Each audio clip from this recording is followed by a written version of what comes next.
Là, on est sur une fabrication fermière et donc on essaie de ne pas mettre de ferment du commerce du tout.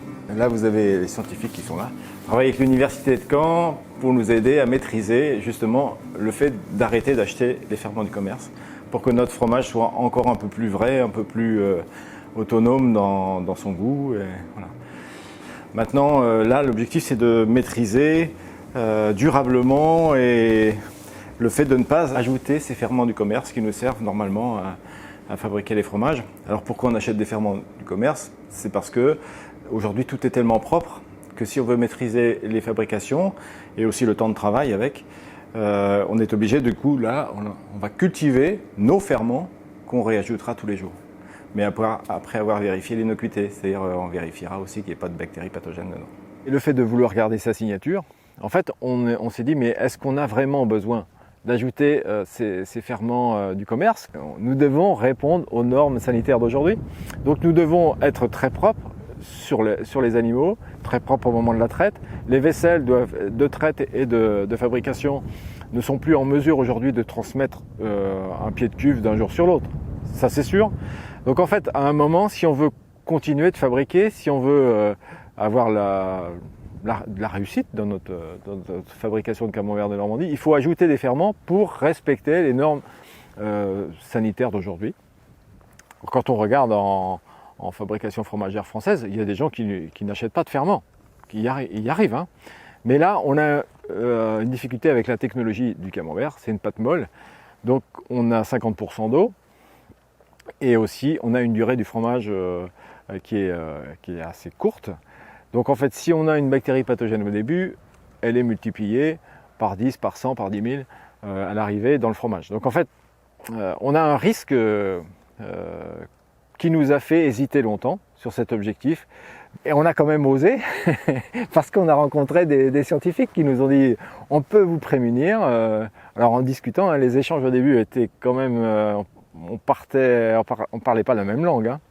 Et puis tout doucement quand même, on s'est aperçu qu'il y avait peut-être des façons de cultiver assez simples, parce qu'on est à la ferme, hein, qu'on ait une sécurité sanitaire. Donc là, ça vraiment personne n'en doute et aujourd'hui on sait le faire. Mais qu'on ait aussi une certaine efficacité de ces ferments. Alors l'ajout des compétences de l'Université de Caen on fait la différence après 2 ans de travail quand même. Je viens de faire un choc thermique sur le flacon qui servira à la maturation du lait, donc à cette lactofermentation naturelle qui va être faite avec le lait sans ajout, le lait de la traite de ce matin va être 48 heures à travailler tout seul avec sa microflore pour obtenir un premier caillé qui lui sera repiqué 2 fois. Donc en fait ce premier échantillon est très important puisque il ne doit pas être, ajouté d'autres choses. Donc je viens de faire un choc thermique sur la bouteille de lait pour vraiment assainir le maximum le flacon. Et on va prélever du lait de la traite de ce matin. Le lait de ce matin, alors qui lui a été conservé, il sera gardé à 12 degrés toute la journée. Alors bien sûr, c'est très important ces 12 degrés puisqu'il préserve la flore native et va permettre celle-ci de commencer à se développer tout doucement sans aucun stress. C'est du lait cru avec la microflore du troupeau qui va être le support de cet ensemencement qui va nous servir pendant plusieurs mois. Ce lait va être positionné dans un bain-marie à 30 degrés pendant 2 jours. La petite sonde pour garantir le suivi de la température. Alors cette opération sera répétée une nouvelle fois. En fait, il faudra 4 jours en tout. La première lactofermentation sans ajout, elle dure 2 jours. Et puis les 2 autres lactofermentations durent 24 heures à chaque fois, puis puisqu'elles sont alimentées déjà par un substrat fermenté. L'objectif, c'est de travailler, de sélectionner des bactéries qui sont intéressantes pour la fabrication du fromage. Donc en fait, par ce repiquage, on va sélectionner ce qui marche bien pour la lactofermentation. Cette lactofermentation initiale de 2 jours, puis la lactofermentation de 2 fois une journée, c'est parce que c'est aussi le temps technologique qui correspond au fromage. Donc ce repiquage successif correspond à une sélection des microflores intéressantes, par le fait qu'on leur donne des températures et des temps qui correspondent à ce qu'on a besoin. Si on laissait juste une fois, en fait, on aurait une activité au départ, pendant les 2 premiers jours, qui serait similaire, mais après, en fait, par une acidification très forte, on dériverait. On dériverait des bonnes bactéries, celles qui nous servent à la fabrication du camembert. En fait, on obtiendrait un sérum très acide, et là, on aurait une microbiologie qui résisterait à cette acidité. C'est pas ce qu'on espère pour faire le fromage. Le camembert de Normandie est mi-lactique, mi-présure. Donc en fait, il y a une acidité, mais une légère acidité. On est en Normandie, hein. C'est rien d'excessif. Donc ce lait a maturé pendant 2 jours. Il est coagulé. Et on va s'en servir maintenant pour faire un repiquage. Donc je le mélange bien pour être capable de prendre 10 ml. Voilà. Donc on a comme un yaourt liquide. Alors voilà, j'y suis. 10 ml que je vais faire attendre là et que je vais mélanger à 1 litre de lait que je suis allé prélever ce matin.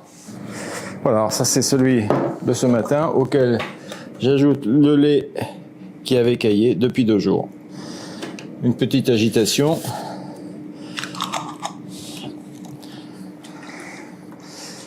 Et je vais le remettre à maturer. Donc là, pendant une journée, cette fois-ci, au lieu de 2. Voilà, on est sur le, du coup, 2e repiquage. Je vais prélever ce lait, entre guillemets, sélectionné avec les bonnes fleurs pour faire du camembert. On va prélever un échantillon pour l'analyse sanitaire sur les bactéries pathogènes.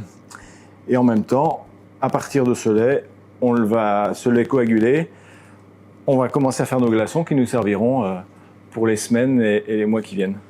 Ce lait coagulé, au bout de 4 jours, bien sûr, le liquéfier pour pouvoir le répartir convenablement dans les glaçons, mais aussi faire le prélèvement pour l'analyse sanitaire. Donc on va commencer par ça. Donc recherche des bactéries pathogènes, Listeria, Salmonelle, Escherichia coli et Staph vont pouvoir nous rassurer sur l'utilisation des glaçons ultérieurement. Un petit échantillon, ça c'est pour nous, pour vérifier l'activité de ce coagulum. Et puis, je prépare les glaçons qu'on pourra utiliser dans les semaines et mois qui viennent. Après, bien sûr, après avoir attendu les résultats sanitaires. Donc tout ceci avant était complètement fait sans maîtrise, notamment la maîtrise sanitaire. Aujourd'hui, voilà, il n'est plus question de travailler, de faire des fromages naturels en espérant que tout soit bien. Seulement, on va dire, bien sûr qu'on a besoin d'être rassuré avant de pouvoir commencer à travailler fabrication. Voilà. Donc, ces glaçons vont être congelés et utilisés ultérieurement après avoir subi le contrôle sanitaire de ce flacon. Donc, en parallèle, bien sûr, de tous ces prélèvements pour le réseau sanitaire, nous faisons aussi, nous, des mesures qui vont nous aider à maîtriser la technologie de fabrication Et donc, bien sûr, l'activité de toute cette microflore, il est intéressant de mesurer donc par le pH et l'acidimètre, de voir à chaque fois qu'on va répéter cette lactofermentation, à quel niveau on est, quelle rapidité. Ce sont des choses qui, de toute façon, on devra maîtriser quand on va fabriquer les fromages. Donc c'est intéressant d'avoir la force et la rapidité de cette microflore. On a fait le pH mètre, on va faire aussi à l'acidimètre. C'est une autre façon de mesurer l'activité. Donc on n'a pas besoin d'être très bon en calcul. Hein. Jusqu'à 10, on compte jusqu'à 10 en général. Je vais mettre un peu de réactif. Eh bien, c'est intéressant d'avoir cette activité et d'être capable de reproduire à chaque fois. Nous avons l'habitude actuellement de mesurer toute la période de fabrication. Nous savons exactement tout ce qu'il faut, voilà, tout ce qu'il faut pour que ça marche, pour que l'égouttage soit bon. Ce que nous ne savons pas encore, ce que nous ne faisons pas encore, c'est la maîtrise du levain. En fait, quel est le processus d'acidification du levain et à quel niveau. On fait ça de façon un peu intuitive et on n'a pas mesuré encore suffisamment pour avoir un très bon historique, pour avoir des belles courbes qui vont nous indiquer ce qui va bien et ce qui va moins bien. Donc là, nous devons travailler sur la constitution d'un historique d'acidité et de pH sur nos levains. En fait, c'est les levains naturels, ceux qu'on va fabriquer nous-mêmes. Donc bien sûr, on n'a pas d'historique parce qu'on n'a jamais fabriqué nous-mêmes. Donc on part de zéro, une feuille blanche, et on va constituer tout doucement un historique qui marche. Voilà. Et un historique. Et quand on ne sera pas tout à fait sur la bonne courbe, de savoir si on doit utiliser ce ferment ou pas. Parce que bien sûr, il peut correspondre à des niveaux pathogènes satisfaisants pour l'administration, c'est-à-dire et pour le plan sanitaire. Ceci dit, il est possible qu'il y ait de levain qui ne soit pas intéressant à utiliser pour nos fabrications parce que ou trop faible, ou trop fort, ou trop puissant. Donc cette constitution d'historique nous aidera à, après avoir constitué ce levain, de savoir s'il est favorable ou pas pour la fabrication du camembert. On peut très bien avoir sélectionné un levain de qualité moyenne. Moi, je suis très confiant sur le fait qu'on arrive à maîtriser cette technique. Elle a été souvent pratiquée de façon intuitive par plein de gens. J'ai rencontré des gens en Munster, en fromage de chèvre, qui font des séries de repiquage, etc. En camembert de Normandie, c'est un peu plus complexe, puisque l'acidité n'est pas forte, ni lactique, ni présure. On n'a pas un assainissement par l'acidification. On n'a pas un assainissement aussi par la durée d'affinage. Donc en fait, on ne doit pas faire prendre de risques à nos consommateurs en consommant ces produits. Donc ce travail qualitatif que nous menons est pour moi indispensable au fait de construire durablement ce travail de savoir-faire et de maîtrise.